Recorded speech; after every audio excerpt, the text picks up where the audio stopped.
The world is becoming increasingly competitive. So what does Britain have to do to ensure it's at the forefront of global innovation? This is Discovery Park, and I've come here to find out what it is that companies are looking for when they decide to relocate. I'm asking Paul Barber, Managing Director of Discovery Park, what makes the UK and Kent an attractive destination for innovators.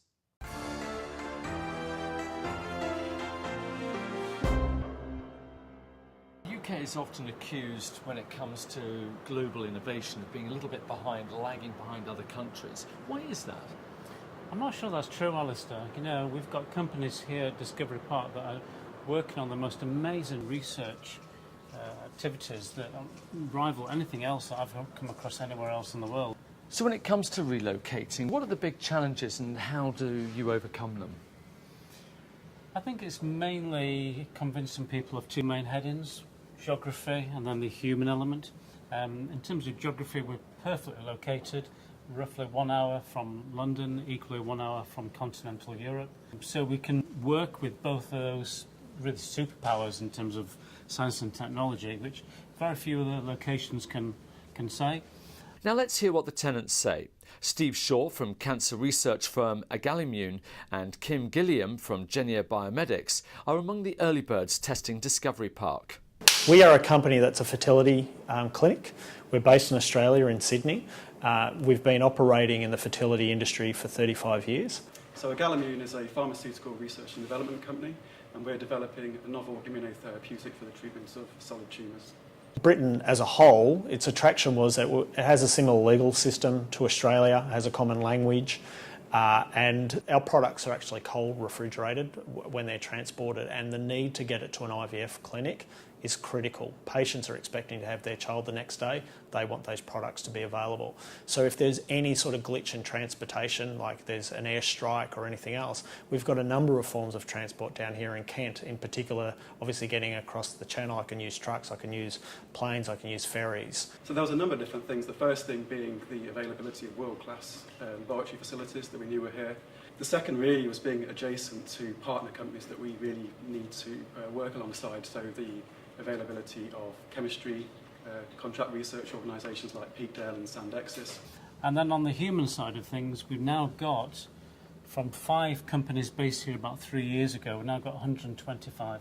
And the majority of those companies want to work alongside each other. It's a new way of doing business in science and technology, is collaboration. Maybe it just starts off as a coffee and an informal chat, but in so many cases it develops into a proper commercial collaboration between 2 or more companies. Yeah, collaboration is really important when you're starting up a startup, particularly when you're 12,000 miles away from home.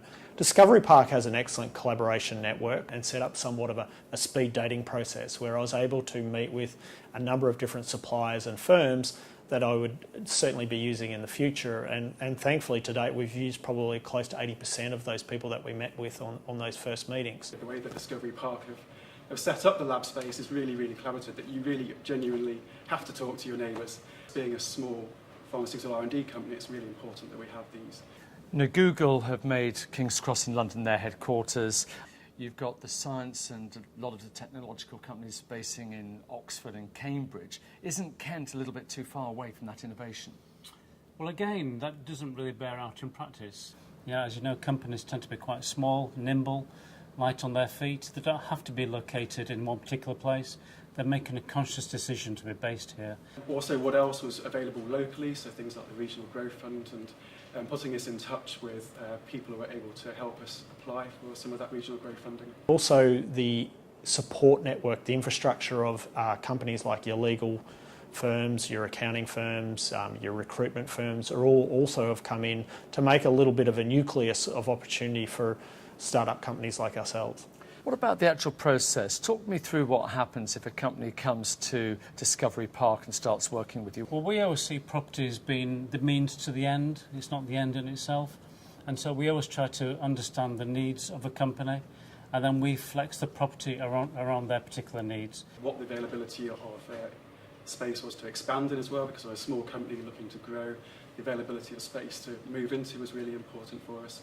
And the facilities were second to none. You know, Pfizer had spent millions of pounds building state-of-the-art facilities and then left it to companies like us to take advantage of and exploit. So we have very flexible accommodation, we can move walls, we can change the configuration of buildings, we can change leasing arrangements, we make the space suit their requirements.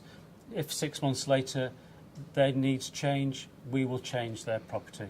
What about the skills that are required? Because when you're looking at science, there's a specific skill set. How well does Kent provide you with that?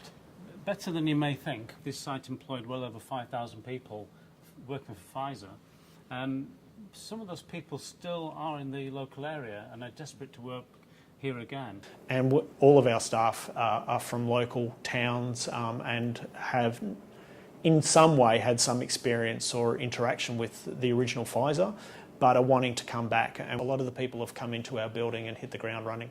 But we're also working on the next generation of scientists already, and we're collaborating with local schools, FE colleges, universities, and our tenants are working with those institutions as well. It's a real team effort to train the next generation of scientists coming through. We've always had a natural affiliation with universities, and thankfully Kent University and Christchurch University have come down on site.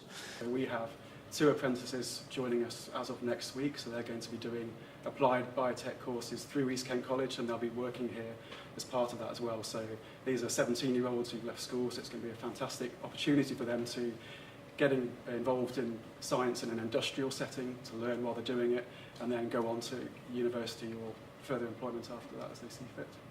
And the opportunity to work with PhD students, look at internships to make sure that they come out of their degrees with some commercial or vocational experience that'll make sure that they can get a job in the future.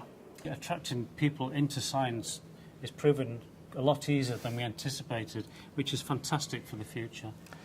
In 3 to 5 years, our company, we are looking to expand significantly personally. 5 years' time, we see ourselves having grown significantly. We're able to secure a global distributor through Merck Pharmaceuticals from Germany.